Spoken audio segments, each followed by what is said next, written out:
su opinión personal, asesino al volante, terminó con la vida de esta familia. La fiscal caratuló el episodio como homicidio simple, con dolo eventual agravado por la pluralidad de las víctimas y velocidad de ruta en un eje urbano. Esto está conmocionando a la Argentina. Un joven de 20 años que ya tenía antecedentes por manejar alcoholizado al volante, destrozó una familia. Hugo, es uno de los temas del día. En instantes desarrollamos todo en el noticiero. Y por supuesto es un hecho de inseguridad y ahora nos vamos a ocupar de eso. Tenemos una mesa más que interesante. Pero nos vamos con Nicolás Eudin a uno de los móviles de La Nación Más. Está en el Ministerio de Salud. Se interviene el Hospital Bonaparte. Nicolás, buenas tardes. Hugo, ¿cómo estás? Buenas tardes para vos, para todo el equipo. Estamos en Combate de los Pozos 2133, a mis espaldas el Hospital Bonaparte, que hace un rato, nada más, un par de horas, hubo un comunicado del Ministerio de Salud de la Nación comunicando la intervención por mal manejo de fondos. Esto se da en un plan de reestructuración que está en lideración de la cartera de Mario Lugones, el reciente también ministro, ¿no? Que también fue cambiado en el Poder Ejecutivo. Así que a mis espaldas lo que se puede ver es cartelería. Hay presencia también de trabajadores y representantes de la Asociación de Trabajadores del Estado y expectantes de cómo va a ser los pasos a seguir. Recordemos los recientes despidos de más de 200 trabajadores. Ya el año pasado hubo bastantes movilizaciones, abrazos también a este único centro de salud que atiende la salud mental y las adicciones. Los trabajadores lo que sostienen es que después de la pandemia y también en estos últimos meses recibieron muchísima demanda, pero por parte del Gobierno Nacional, en este plan de reestructuración, decidieron la intervención por mal manejo de fondos del Estado, Hugo. Bueno, vamos a ver el comunicado. Ahí está lo que el gobierno explica. Tras una serie de denuncias sobre compras de medicamento en el Hospital Bonaparte y esta decisión. Contalo, Jan, por favor. Si Exactamente. El Ministerio de Salud definió hoy la intervención del Hospital Bonaparte para asegurar el normal funcionamiento y la continuidad de los servicios y los tratamientos de los pacientes. La medida forma parte del plan de reestructuración que avanzó con la readecuación de la dotación del hospital sin modificar las funciones que se realizaban en la institución y siempre con el objetivo de que la atención de los pacientes esté asegurada. Esto entre los puntos importantes, Hugo, de este comunicado del gobierno. Fíjate lo que dice de los contratos que no se renovaron, responden a la sobredotación que había en el Bonaparte. 326 de sus empleados ingresaron durante el gobierno de Alberto Fernández. Claro, capas geológicas, administración pública elefantiásica, agrego. Y ahí dice, para los servicios de guardia e internación había 109 empleados con 55 camas de internación y solo 19 ocupadas en promedio por mes. Hay 38 consultores externos que atendían en promedio 5 consultas diarias. Si querés, continuemos con el otro párrafo, porque acá están los argumentos justamente para una decisión importante. Tanto el crecimiento desmedido del personal como el mal manejo de los fondos ha afectado la capacidad de atención y del buen funcionamiento del hospital. Ante este escenario, el Ministerio de Salud busca aportar la transparencia y eficacia necesarias para garantizar el buen funcionamiento del hospital. Cuidar la salud de los argentinos requiere también de un uso eficiente de nuestros recursos.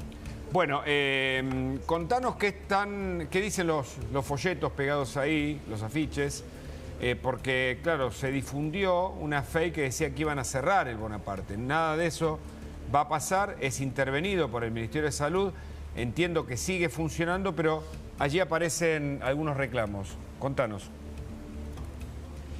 Sí, Hugo, hay bastantes banderas de la Asociación de Trabajadores del Estado que dice que sin salud mental no hay salud, y lo que podés ver vos pegado, estos papeles impresos con diferentes nombres, hace referencia a los cargos y a las personas que fueron recientemente desvinculadas. Lo que piden es su reincorporación inmediata. Entonces, por eso hace mención a el rol que desempeñaban estos trabajadores en el Hospital Bonaparte y a que cada uno de ellos tiene que ser reincorporado. Bueno, ahí vemos. ATE es el gremio que más presencia tiene en distintos organismos. Después vamos a hablar del tema del comercio exterior a partir de decisiones del ministro de Desregulación, Sturzenegger. Ayer hablábamos del tema alimentos. ¿Un dato, Hugo? Sí, dale. No, que designaron a Mariano Piroso, que es el nuevo interventor, que se desempeñaba como director de atención médica y tratamiento del Hospital Nacional, doctor Sommer, Baldomero Sommer. Él es la nueva persona que está a cargo. El Sommer. El Sommer, sí. Sí, exactamente. Bueno, muchas gracias por la crónica. Volvemos con vos en instantes. Decía que ATE es el gremio tal vez que más fuerza o más combativo está resultando en estos últimos tiempos. Me decía gente que trabaja vinculada con la aduana que allí están, bueno, realmente con una actitud como la que ahora presentan allí en el Hospital Bonaparte, que tuvo denuncias por sobreprecios en los medicamentos. Pero nos vamos al Congreso porque allí transcurren las sesiones extraordinarias y Carla Ricciotti tiene novedades. Carla, buenas tardes. ¿Qué tal, Hugo? Buenas tardes. Buenas tardes a todos los que están allí en el piso también. Bueno, terminó la reunión que comenzó pasada las 3:30 de la tarde aquí en el Senado, a donde se acercó Guillermo Francos y parte también de su gabinete. Estuvieron reunidos obviamente con Victoria Villarruel, un dato no menor, ¿no? Después de que hasta ayer veníamos anunciando que las negociaciones con los senadores o esta articulación de cómo iba a ser el manejo de las sesiones extraordinarias en el Senado iba a darse a partir de la semana que viene. Recién, bueno, hoy nos enteramos de que finalmente Guillermo Francos iba a venir aquí al Senado a reunirse con los senadores aliados, pero además sumando a Victoria Villarruel.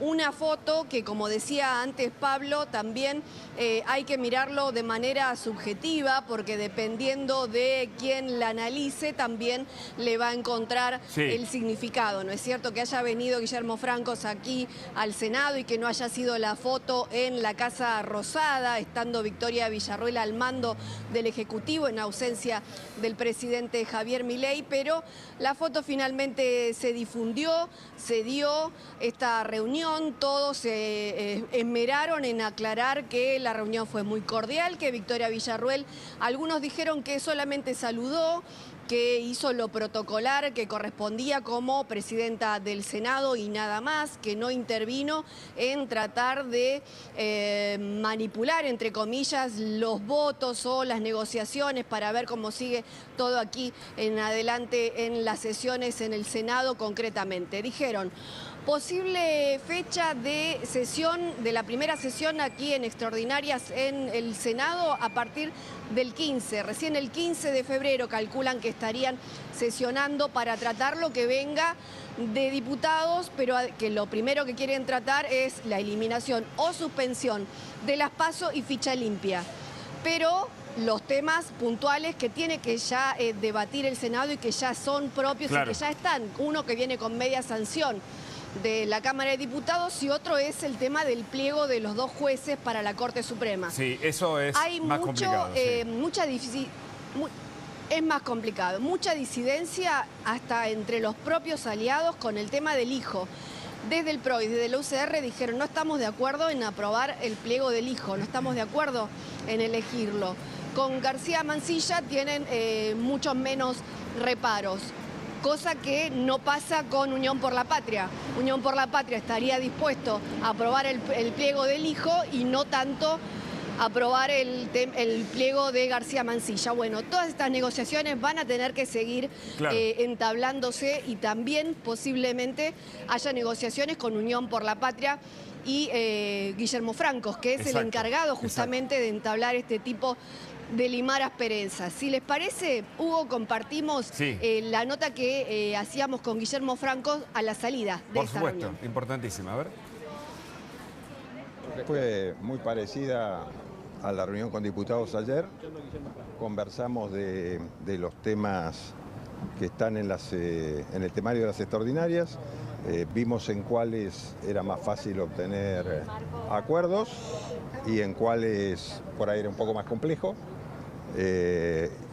Hicimos como diputados, vamos a hacer reuniones simultáneas con diputados, avanzamos con el tratamiento en diputados la otra semana y vamos a ir a la par conversando con los senadores de lo que vamos cerrando en diputados y en principio diría que tenemos más o menos los mismos acuerdos. Bueno, perfecto, está claro, ¿no? Cuáles son las prioridades, qué está avanzado y qué se puede demorar. Por lo pronto se mandaron a imprimir, el gobierno ya avanzó, por las dudas que no se pueda suspender o eliminar las PASO, mandó a imprimir, entiendo, ¿no? O a pedir cotización para la impresión de sobres, de urnas y todo como algo que puede ocurrir. Después veremos qué pasa, ¿no? En el Congreso. Las dificultades están en el Senado, por eso Villarroel aparece como una protagonista, una interlocutora clave, en este caso es del gobierno, la vicepresidenta nada menos. Claro, pero además la dificultad acá en el Senado para que salgan estos proyectos que supuestamente saldrían con facilidad quizá o con mayor consenso desde diputados es que no tienen los números el oficialismo y sus aliados. Por ejemplo, para ficha limpia. Ficha limpia es muy difícil que se vote, que salga afirmativamente de aquí del Senado. ¿Qué va a pasar con las PASO? Bueno, Unión por la Patria todavía no tiene definido qué es lo que van a hacer. Hoy nos encontramos con un senador ultra kirchnerista y nos habló en off y nos decía que quizá tengan reuniones de ellos, de bloque, para empezar a definir la semana que viene, ver qué es lo que van a hacer, qué postura van a tomar, porque también entre ellos están divididos. Y después el tema de, más allá de las PASO, el tema de presupuesto, que muchos insisten en que se tiene que tratar. Sí, pero inclusive el gobierno... ayer de Loredo planteaba la posibilidad de votarlo a libro cerrado, como vienen, claro. Pero el gobierno no lo mandó... Los mismos radicales... Sí. Pero no lo mandó, no va a pasar esto en extraordinarias, pero acá los mismos radicales, pero del Senado, dijeron no estamos de acuerdo en eso. Claro. Acá en el Senado los que mandan son los gobernadores y muchos gobernadores tienen reparos en votar a libro cerrado el presupuesto del gobierno que había presentado ya el año pasado el gobierno. Así que acá está mucho más trabado toda la negociación. Dicen queremos apostar todo a aprobar el tema de la suspensión, por ahora eso es lo que tiene más consenso de las PASO y el tema de ficha limpia, pero acá particularmente en el Senado, ¿qué es lo que va a pasar con los jueces Lijo y Mansilla? Y además también con la ley antimafias que viene con media sanción de diputados. Muchas gracias, Carla, completo el informe, muy amable.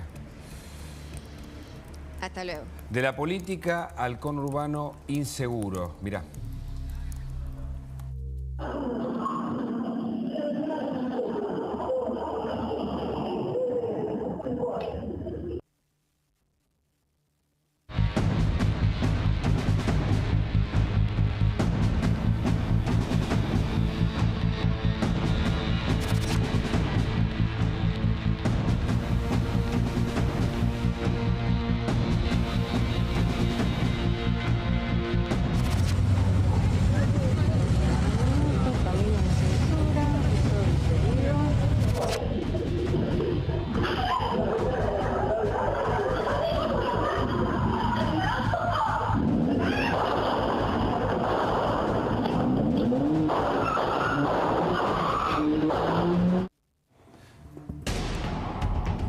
Conurbano violento, cada día se repiten y multiplican los casos que incluso involucran a policías de la ciudad que al volver a sus casas en el conurbano son asaltados, son amenazados e incluso algunos reciben intentos de homicidio. Contanos ya los últimos datos, por favor. Las últimas estadísticas se han modificado. Cuando comenzábamos el año decíamos que había un ataque a policías de la ciudad. Por poner un solo ejemplo, no solamente atacan a policías de la ciudad, está claro. Era uno cada 27 horas. Hoy, 22 de enero de 2025, es un ataque cada 20 horas. La situación es crítica. La reunión que tuvieron Javier Alonso y Waldo Wolf lamentablemente no sirvió para nada. Las propuestas que llevó adelante el gobierno de la ciudad no fueron bien recibidas por Javier Alonso. Hoy, aquí en esta casa, a la mañana, el ministro de Seguridad, Waldo Wolf, dijo: le voy a mandar una carta durante esta jornada para invitar que vengan a la ciudad Axel Kicillof y Javier Alonso, para tratar de armar un plan de acción y tener unos paliativos contra esto. Corredores seguros, saturar la zona, son solo algunos de los ejemplos para puntualizar hoy en la zona oeste y en la zona sur. Todas estas imágenes que ustedes están viendo son de diferentes robos. Lo más llamativo es lo que pasó esta madrugada en Villa Palito, Ruta 4 y Avenida Croara, donde un policía de la ciudad fue abordado por 4 delincuentes se defendió y de un disparo en la cabeza, ahí ven ustedes, Ahora, mató a otro delincuente. ¿Podemos repasar después los últimos casos? ¿Los tenés puntualizados? Sí, los tengo. Por favor, porque nos importa a partir de la información analizar cuáles son los lugares. Por ejemplo, La Matanza, el corredor oeste es uno de los más críticos. Está con nosotros Lalo Creus, que es funcionario del Ministerio de la Ciudad y conoce muy bien La Matanza, porque ahí venís. Hola Lalo, buenas tardes. ¿Cómo estás, Hugo, de La Nación? ¿Hay solución para esto? Sí, hay solución y hay una muestra muy grande de cómo se soluciona. Está en Rosario, en Santa Fe. Creo que el gobernador tiene que hacer lo mismo que hizo el gobernador de Santa Fe, reconocer que está sentado sobre un volcán, una emergencia, pedir ayuda, que tiene que proponer que los legisladores bonaerenses aprueben el pedido de intervención federal, que es lo mismo que se hizo en Santa Fe, que sus intendentes tienen que despegarse de la trenza. Hay un montón de intendentes que son su base electoral, que están metidos hasta el cuello en parte de este desastre social. Si el gobernador quiere tener un proyecto de futuro, es hora de que actúe, que defienda a los bonaerenses, que no los deje abandonados. Y hay muchas cosas que se pueden hacer. Nosotros estamos proponiendo muchas cosas por hacer. Algunas se están conversando con el ministro de Seguridad de la provincia de Buenos Aires, pero es un ministro que recién llega y que además tiene a su jefe pateando en contra. Así que se puede hacer un montón de cosas, Hugo. Tiene que haber una decisión política. ¿Hay que intervenir la provincia? Mira, yo creo que el gobernador está a tiempo de pedir ayuda. Pero te voy a decir una cosa. ¿No pide ayuda a Kicillof? No, al contrario. Niega este problema y hasta te diría que lo que estamos viendo ahí son los hijos, los nietos del kirchnerismo. No digo la intervención federal, estoy hablando de la intervención en materia de seguridad o la cooperación, mejor dicho, como para trabajar el Ministerio de la Seguridad de la Nación, donde vos trabajás, y justamente el Ministerio de Seguridad de la Provincia de Buenos Aires. Nosotros estamos hoy trabajando un plan, que es el plan 90-10, es un plan que se acaba de lanzar. Ese plan se ha coordinado con los ministros de todas las provincias, de todas, sin excepción, incluido el ministro Alonso, y con él estamos trabajando una base de inteligencia, mapeando dónde están los focos más profundos del delito organizado y haciendo algunos operativos conjuntos entre las fuerzas federales y las fuerzas bonaerenses. ¿Ahora lo están haciendo? Sí, se están haciendo en algunos lugares puntuales donde ellos piden. Hay una diferencia entre ayudar donde te piden y ayudar donde vos crees que hay que hacer. Perdón, ¿el Ministerio de Seguridad de la Nación puede intervenir en un hecho de inseguridad sin la venia o sin el acuerdo con el Ministerio de Seguridad de la Provincia de Buenos Aires? El Ministerio de Seguridad de la Nación viene interviniendo hace mucho. En el conurbano han caído bandas muy pesadas. Hace no mucho hablábamos acá de la banda de Chucky Chan, por ejemplo. Eso está bien, digo. Esas son investigaciones federales. Causas federales, delitos federales. Intervienen las fuerzas federales. Eso está claro. Me refiero, ¿el Ministerio de Seguridad puede desembarcar con sus fuerzas federales en un territorio en donde está la provincia de Buenos Aires bajo su control? Solo a nivel de Rosario, Santa Fe, si lo pide el gobernador, si lo pide el intendente y lo aprueban sus legisladores, eso es constitucional, pero nosotros lo que estamos viendo es que hay que ir un poco más allá y tanto como nosotros lo vemos, lo ven los vecinos. La gente en el conurbano está reclamando una intervención federal. Yo creo que el gobernador lo tiene que escuchar y si él quiere tener un proyecto político, tiene que reaccionar. Está a tiempo de reaccionar porque todavía estas bandas del crimen organizado no se han cartelizado, pero ya tenemos mucho que evolucionó. Nosotros veníamos, antes del kirchnerismo, de delito que, por ejemplo, eran bandas de secuestradores, ¿te acordás? Sí. Bueno, eso evolucionó a bandas narcos, pero además evolucionó a que esas bandas narcos en muchos lugares tienen complicidad política y en algún lado hasta supuestamente pueden estar involucrando al intendente. Vos hoy tenés del kirchnerismo en la provincia de Buenos Aires 2 intendentes procesados. No es macana. El gobernador, supongamos que el gobernador está rodeado de esta fuerza, bueno, es una decisión de él si muere con estas bandas o si se despega y defiende a los bonaerenses. Francisco Neto es abogado y sigue estos temas. ¿Qué tal, Francisco? ¿Hay solución para este problema? Yo, más allá de la solución política que se le pretende dar, con la cual no disiento en gran medida, lo que creo que se está enviando el mensaje incorrecto desde el Poder Judicial. Cada vez que una persona se defiende de un hecho de robo, tiene que dar más explicación el que se defiende que el ladrón. Es insólito. Este poli le pegó en la cabeza. ¿Y por qué no le pegó en la mano? ¿Por qué no puede? Porque lo asaltaron y se defendió como pudo. Y obviamente quiero neutralizar la agresión. Entonces, sería momento, más allá de que el Poder Ejecutivo que establezca las medidas de política criminal, que el Poder Judicial empiece a poner las que hay que poner. Yo entiendo hace 60 años atrás, cuando no había cámaras, había que investigar. Bueno, lo detenemos preventivamente a ver qué pasó, porque no podemos andar juntando muertos. Está todo filmado. Hay un policía en General Rodríguez detenido, porque le cruzaron la moto, se cayó, mató al ladrón de un tiro, estaba la hija, detenido porque el ladrón no tenía un arma, tenía una púa. ¿Y qué sabe el policía que era una púa? ¿Cómo te das cuenta? ¿Cómo diferencias en ese momento? Por eso yo te quería preguntar, ayer lo decíamos en vivo, nos estaba viendo parte de la cúpula policial, consiguen nuestros números, nos escriben y nos dicen, ¿sabes por qué no actúan los policías? Porque si nosotros actuamos y nos defendemos, primero nos abren un sumario. Sí. Eso significa que cobramos la mitad del sueldo o menos. Levantar un sumario puede demorar años. Y si encima nos encuentran un exceso de legítima defensa, se nos arruina la carrera policial. ¿Hay manera, desde jurídicamente, vos como abogado, que se pueda modificar esto? Sí, hay que, como dice la Corte, cuando la ley es clara, nada corresponde interpretar. El Código Penal habla, la agresión ilegítima, necesidad racional, no proporcionalidad, del medio empleado y falta de provocación. ¿Qué quiere decir esto? Vengo con la moto por una ruta en el conurbano, me cruzo en una moto y me quieren robar con algo, dame. ¿Es racional que saque el arma y le pegue un tiro? ¿O qué es racional que le diga, señor, a ver, me deja ver, ¿qué tiene ahí? ¿Un lápiz? Ah, no, sí, no. Entonces, ¿es lógico que hay una agresión ilegítima? Sí. Nosotros Basta, se acabó. Sobre el aspecto que está hablando el doctor, nosotros hemos mandado al Congreso, el Ministerio de Seguridad trabajó junto con el Ministerio de Justicia, un proyecto para ser mucho más específico en cuanto a lo que es la legítima defensa, no solo de un oficial de seguridad, sino de los propios ciudadanía. Se está discutiendo en el Congreso. Venimos de 20 años de una mirada en la que el delincuente era la víctima, así que es un poquito difícil, pero estamos dando una batalla. Repasamos algunos de estos casos para ampliar justamente y analizarlos. A ver, Jan, ¿cómo en es? números, sí, obviamente para poder motorizar un poco más. Lo importante vamos a ver entonces. Ahí está. 25 enfrentamientos en lo que va del año, repito, 25.